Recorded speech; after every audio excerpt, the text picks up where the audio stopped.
저번 시간에는 그 실베스터 스텔론, 로키의 주인공이죠. 오늘은 한 번 더 이렇게 그 사람, 어떤 사람의 운명에 대해서 제가 이렇게 찾아봤는데요. 지금 아마존이라고 유명한 회사 아시죠? 아마존의 제프 베조스.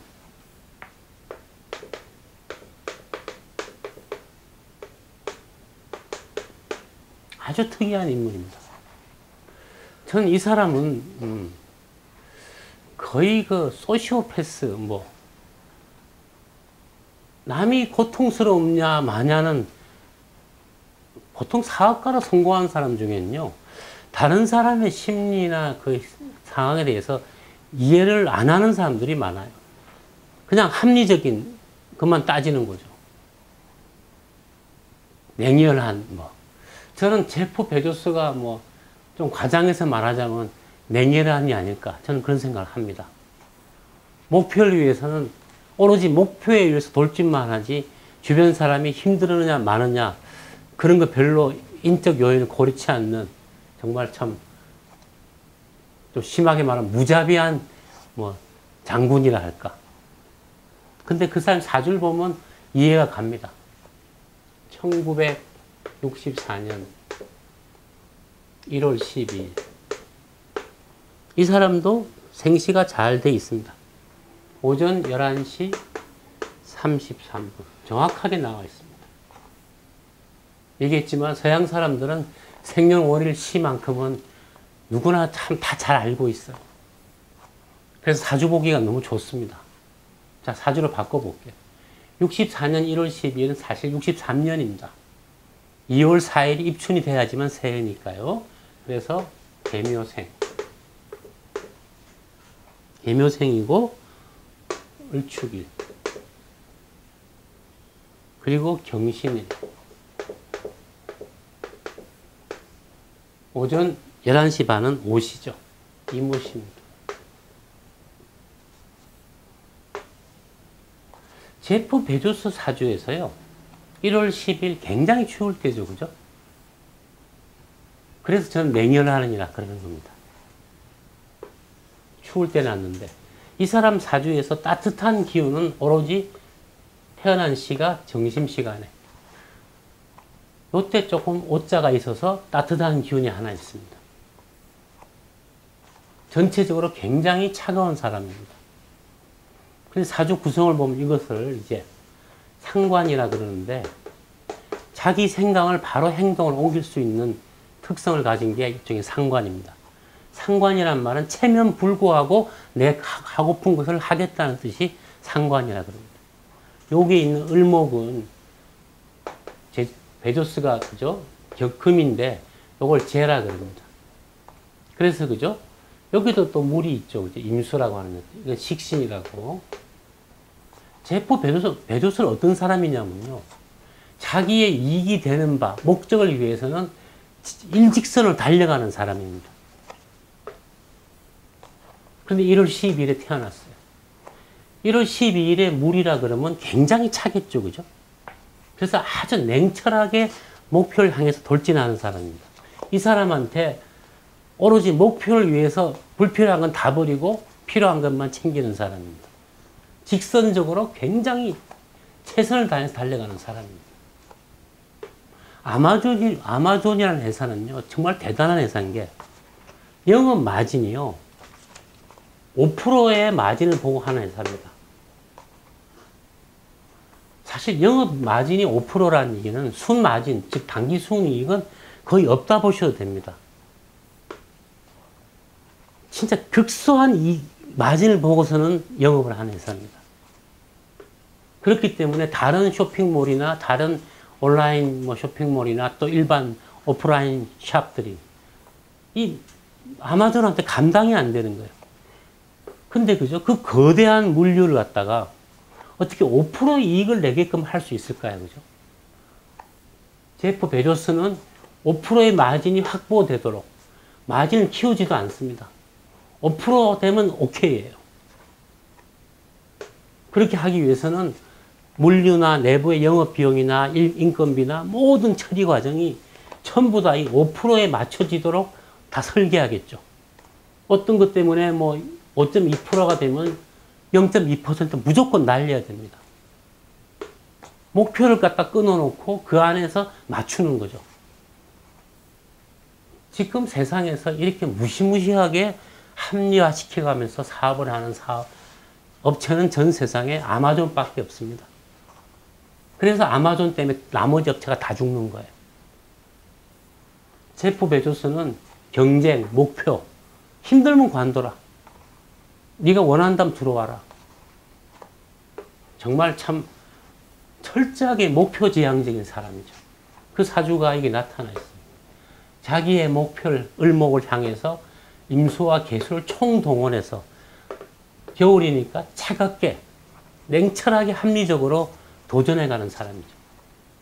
그래서 저는 제프 베조스의 사주를 그야말로 냉혈한의 천재적인 사학가라고 말하는 겁니다. 자, 이 사람의 입춘, 입추 어떻게 될까요?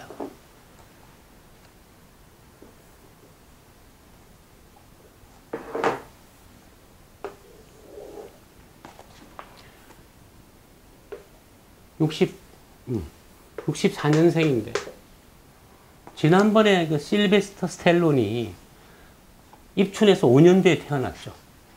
이 사람은 1960년이 입춘입니다. 64년생입니다. 보통 이렇게 그죠? 태어날 때 불우한 환경에 태어난 사람들이 인생 중년에서 크게 성공하는 경우가 많습니다. 어린 시절이 벌써 생존을 위한 투쟁이었거든요. 벌써 살아남기 위해서 제프 베조스 같은 경우는 벌써 10대 때 벌써 내가 살기 위해서 어떻게 해야 된다는 데 대해서 이미 도사가 돼 있었을 겁니다. 실베스터 스텔론도 살기 위해서 엄청난 노력을 했죠. 제프 베조스는요, 태어나서 2년도 안 돼서 엄마 아버지가 헤어졌어요. 그래서 어떤 따뜻한 사랑을 받고 자란 사람도 아닙니다. 할아버지가 챙겨줬다 그래요. 그나마 1990년이 입추입니다.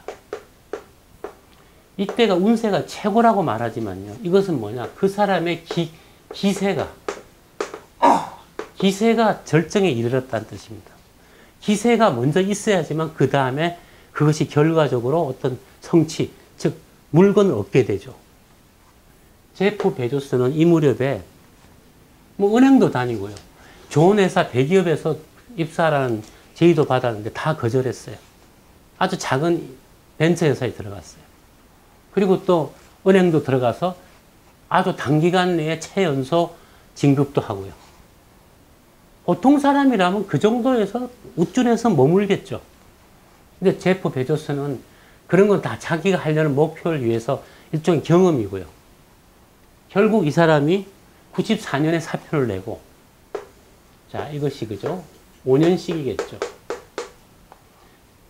지난번에 설명했듯이 실베스터 스텔론이 71년이 입춘데 76년, 5년 뒤에 로키라는 영화가 나왔죠.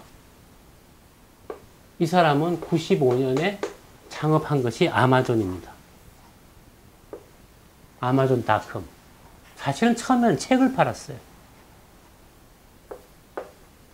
사표 내고 아내하고 같이 그때 결혼을 했거든요.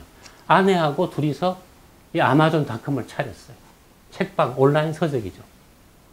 그런데 문제가 뭐냐? 뭐 지금 비교적 잘 됐는데 2000년 무렵에 2001년 무렵에 나타난 그 유명한 현상이 있습니다. 닷컴이라 붙은 회사들이 죄다 망했습니다. 흔히 닷컴 버블이라 그러죠. 그 당시 닷컴만 묻히면 난리였어요. 그래서 우리나라도 그 당시에 뭐 닷컴 난리였죠. 닷컴, 그죠? 베조스 회사도 그 당시에 막 성장해 가는데 이익은 별로 없었어요. 미래 성장성을 보고 있었는데 닷컴 버블에서 한 방에 다 웬만한 닷컴사가 다 사라집니다. 이때 제프 베조스도 사실상 망했어요. 망할 뻔했는데 이때 제프 베조스가 탄력을 발휘합니다. 2001년에 직원을 전부 잘라버립니다. 자르는데 뭐 일말의 망설임도 없어요. 회사가 어렵다. 파산한다. 다 나가라. 레이오프라 그러죠. 다 잘라버리고.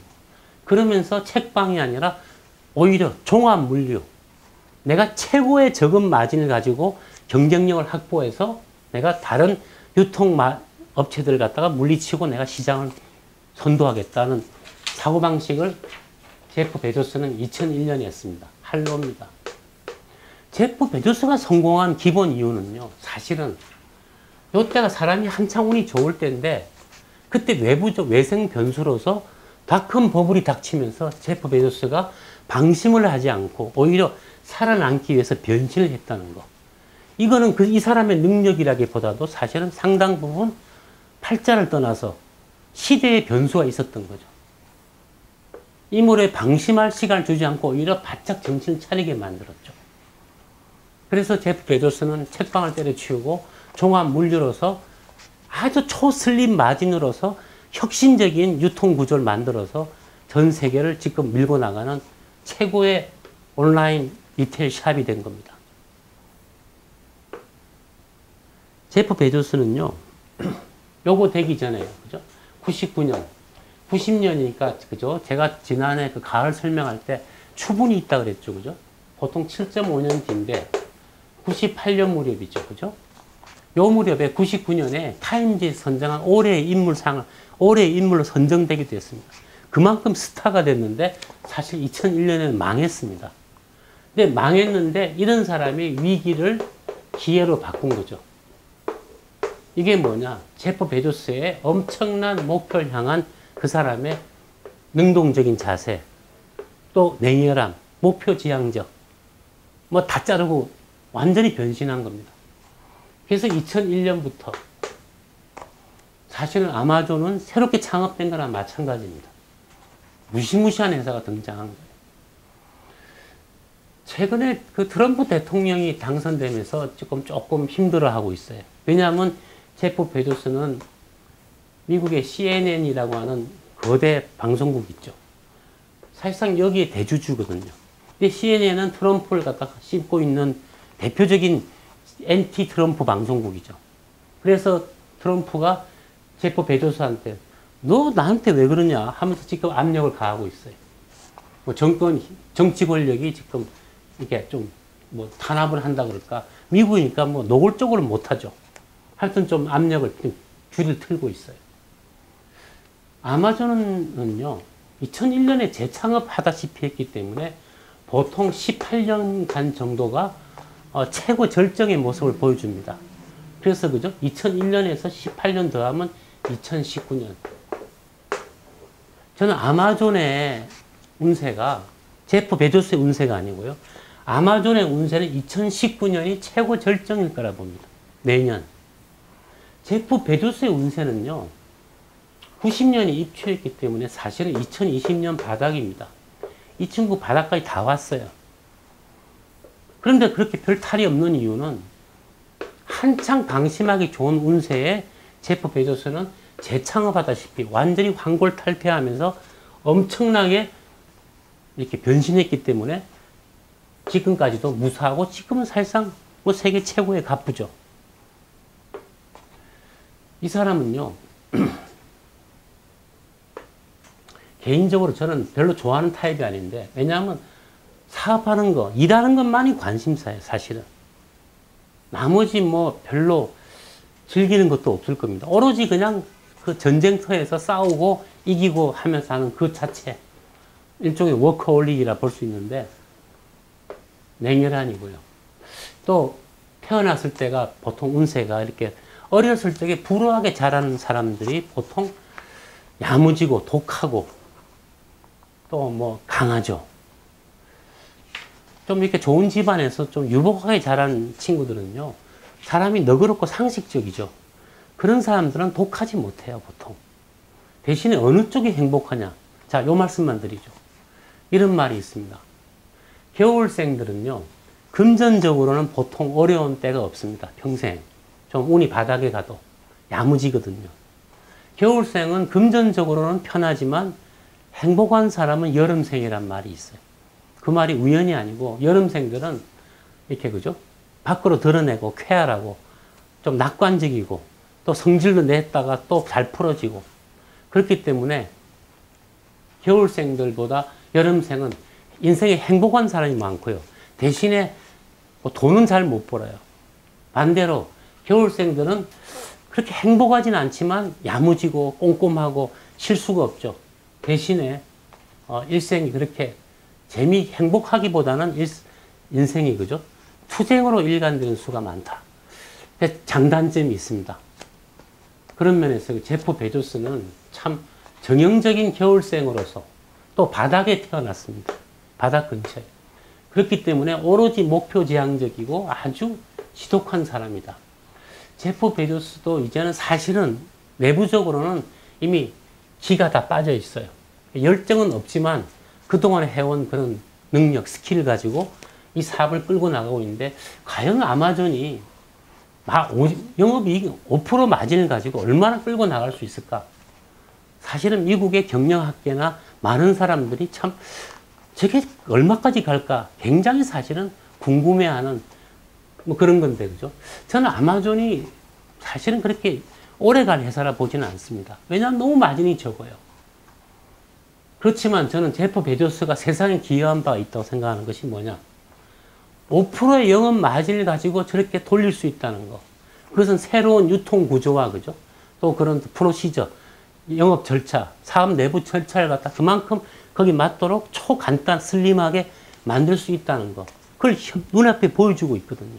그런 면 제프 베조스는 참, 나중에 이 사람이 어떻게 될지를 떠나서 저는 새로운 유통의 흐름이 제프 베조스가 사실은 인공지능 AI, 우리 지금 많이 좀 쇼크 먹고 있죠, 그죠?